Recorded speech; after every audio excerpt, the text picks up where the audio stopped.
Hello, and welcome to my channel. My name is Maria and I make personal development content here on YouTube.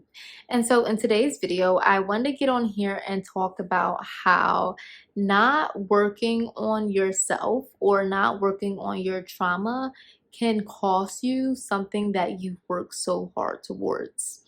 And a great example of this is I'm going to use myself. So I was a person that grew up, single parent household, oldest sibling, younger siblings. I was the oldest, or I am the oldest. And I have always, or I shouldn't say always, but I had developed a very self-sufficient attitude throughout my life. Like just from, like I said, like being that person that was like always like depended on. And if you haven't saw that video already, be sure to watch that one too. But um just really just like the self-sufficient, I can do it myself, I can do it on my own, but also too this idea of like being really bossy because I was like treated as a second parent in the household. So like I would tell my younger sisters what to do in a heartbeat. Like I'm like, do this or do that. I just knew how things should operate. I knew how things should work. And yeah, like I had a vision for it. And I was just allowed to just take off and just show them or tell them what to do. And so in that, it has allowed me to really develop this like self-sufficient and this like bossy attitude. And it really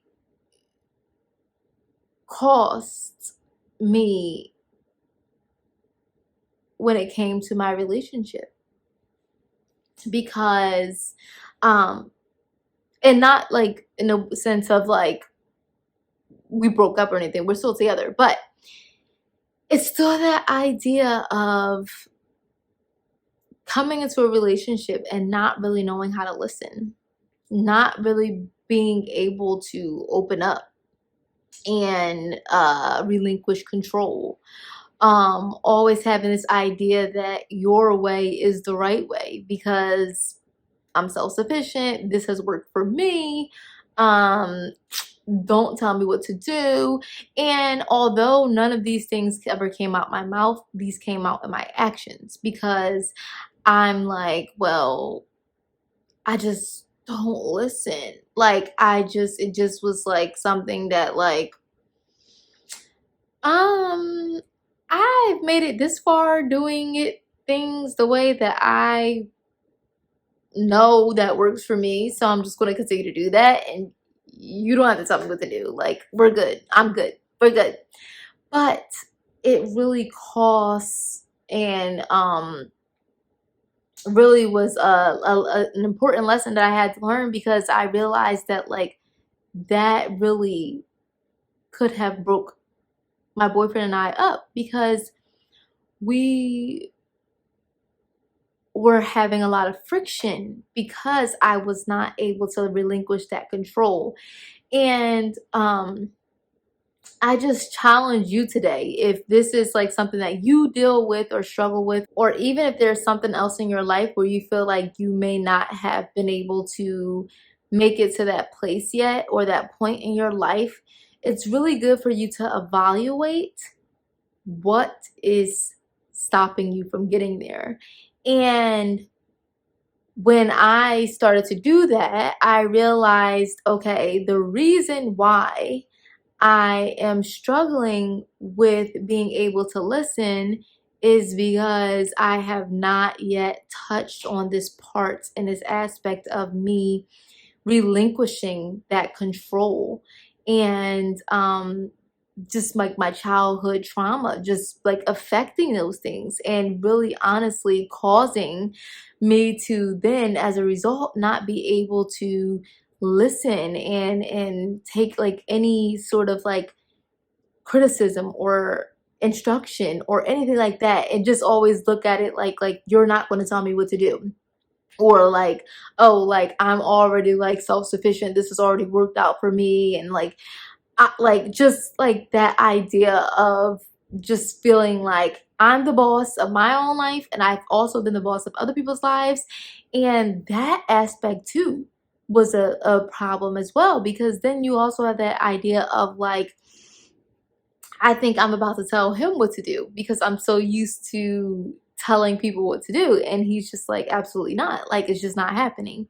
And so when you think about this, I just want to come on here and talk about it because, as a warning, because you don't want something that you really care about, or someone that you really care about, you don't want to lose out on that thing simply because you have not addressed those areas in your life that need to be addressed. And so that's really all that I wanted to come on here and talk about and just give an example of these things. But the way that I have found that I've been able to adjust and help myself out, and that is number one, definitely having a partner who is willing and talks to me about areas where growth needs to happen, but and also too having a partner that's patient with that process. But the other thing is too, when we stop always looking at like our partner's flaws and our partner's problems and think about, okay, just like we have to put up with some of the things that, like, you know, they need to grow in. We're not perfect either, and there are things that we need to grow in as well. And so when we start looking at things in that way, it's so much easier for us to just say, you know what, let me stop being bossy. Let me stop thinking I know everything, because I really don't. And really just kind of evaluate, like I said, where's that coming from? And once you can go dig deeper into like what caused you to initially start doing this one thing, you'll realize that's the exact same thing that's stopping you from being able to have this one thing or multiple other things, right? Because like my bossiness and my sense of self-sufficiency and my sense of like thinking that I know everything, or the idea of like, you know, I can tell people what to do, that can even roll over in like my career. I can be to the point where like I don't even take instruction from my boss, and then now here I am, I don't have a job, like things like that. Like, you really want to be able to take that one area in your life that you have been struggling with reaching, that goal or that area in your life that you've been struggling with reaching, and figure out what has been stopping you from getting there. And 9 times out of 10, it's something that you're doing, and it's something that you're doing as a call, as an effect of a separate cause of something that happened to you when you were younger.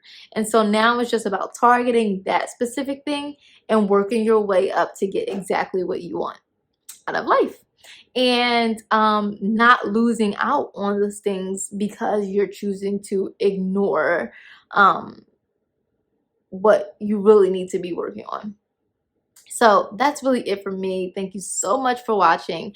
I really appreciate it. I will have a blog post about this, just kind of talking about this in a little bit more detail, because I think that this is definitely an area where we need to hone in on. And I will have in that blog post a little bit more details about steps that you actually need to take in order to start working towards those goals, so that you can have those things that you want in life, and you don't end up losing out on those precious things or those precious people in your life because of something that you chose not to work on. So that's really it for me. Thank you so much for watching. I will see you again in the next video. Check those links down below. You'll see a link to my website. You'll also see a link to that blog post. See you again in the next video. Bye.